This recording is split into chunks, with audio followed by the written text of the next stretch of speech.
Hello guys, and welcome back to the continuation of this tutorial. So here you can see I've gone ahead to secure my cup to the bust area with my hemming gum.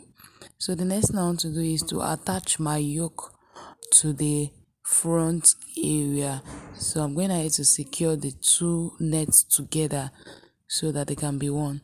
So once I'm done doing that, I'll go ahead and attach it to the center part of my neck area, just like that.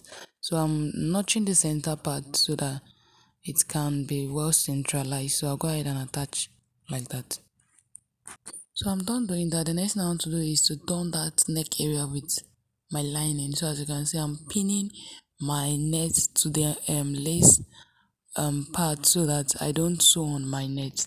So once I'm done pinning, I'll just go ahead and secure that neck, the rough part of the neck with my lining. So I'm done securing the neck. I'm going ahead to notch every angle of the neck area, and once I'm done notching, the next thing I want to do is to top stitch on it. Top stitch on it so that the lining doesn't come out, doesn't have a way of showing around that net area. So I'm done doing that. The next thing I want to do is to secure the sides,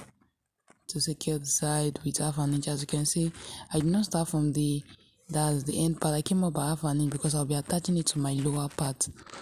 So I'll secure both sides and I'll bring it out. So once I'm done doing that, I'll go ahead and iron that neck area and also stabilizing it with my hemming gum, just so for the purpose of not allowing the lining part show at the net area. So once you're done giving your neck area a good press, the next thing you want to do is to bring your skirt to attach to the upper part. So I'll go ahead to notch the midpoint of my skirt so that I can attach the upper part to it. So I'll also notch the midpoint of my upper part so that it can be centralized, and I'll go ahead to pick just the lace part. And then I'll secure using half an inch.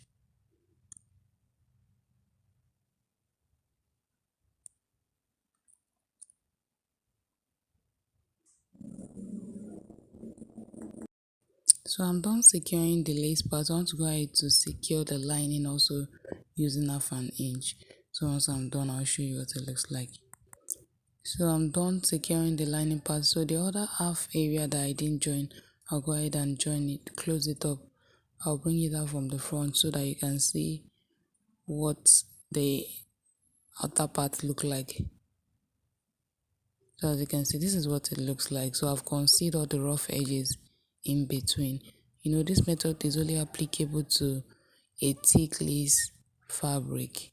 You can only use this method for a thick lace fabric.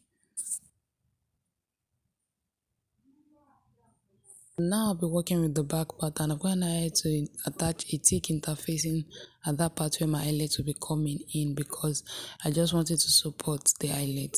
If she were doing a waist snatching, I would have used a boning to support, so that by the time we are lacing her up, eyelet won't be pulling out of the holes. So I'm going ahead to secure just like that, and I'll be taking my dart, using my dart intake. So once I'm done doing that, I'll show you what it look like. So that's that. So the next thing I want to do is to attach my net yoke for the back pattern, and I'll be leaving my side inch allowance, the side inch allowance of 2 inches I left, and I'll be placing my yoke just after this side inch allowance, just like that, because you don't want your net entering into your side allowance.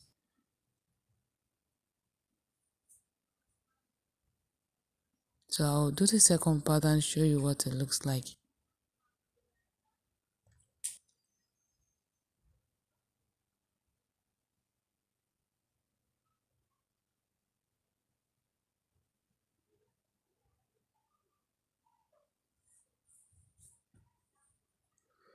So yeah, I want you to take note. There's a difference when Yeah, I noticed, as you can see, the first one I did, I noticed it's kind of not relaxing way. So that was why I pushed out the net a little bit outside so that it can relax properly well. I hope you can see the difference that this other one is not relaxing well. So that was why I pushed out the net outside a little so that it can relax. Or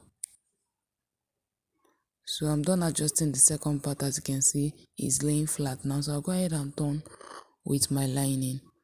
I'll be turning the side and the zipper part, and I'm done doing that. So I'll bring the skirt part to attach. So I'll be replicating the same thing I did for the front, but this time around your darts for the upper part and the skirt part must align that way. So once I'm done doing it, I'll show you what it looks like. So as you can see, I'm done doing that, and I'll go ahead and attach the lining part also.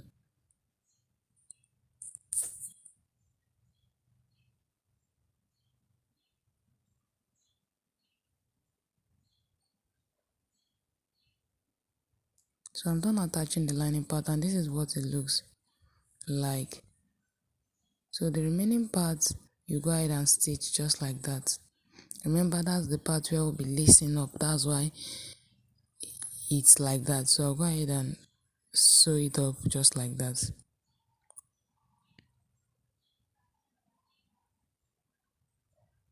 So once you're done sewing up, I'll turn it to the front so that you see what it looks like.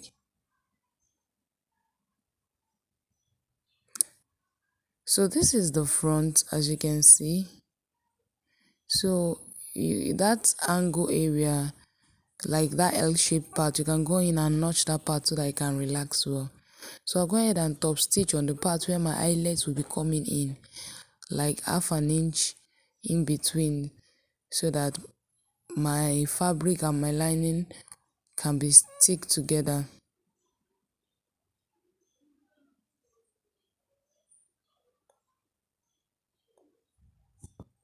So I'm done top stitching.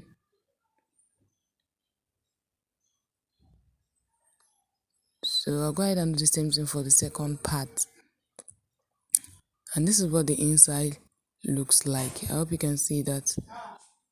The next thing I'm doing here is joining my both shoulders together using my invisible thread, just like that. And I'll show you what it looks like at the end of the day.